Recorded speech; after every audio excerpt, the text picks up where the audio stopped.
పచ్చ పచ్చని పందిరంతా తాంబూలం వేసినట్టు విరబోసిన తల నిండా కనకాంబరం ఎట్టినట్టు ఎర్ర నీళ్ళు దిష్టి తీసి పోసినట్టు ఎర్ర నీళ్ళు దిష్టి తీసి పోసినట్టు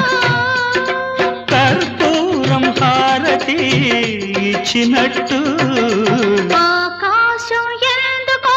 పచ్చబడ్డది ఆ నడుమ బొట్టేమో ఎర్రబడ్డది వీచే గాలుల తాకిడి సాగే గువ్వల అలజడి రమ్మని పిలిచే పైబడి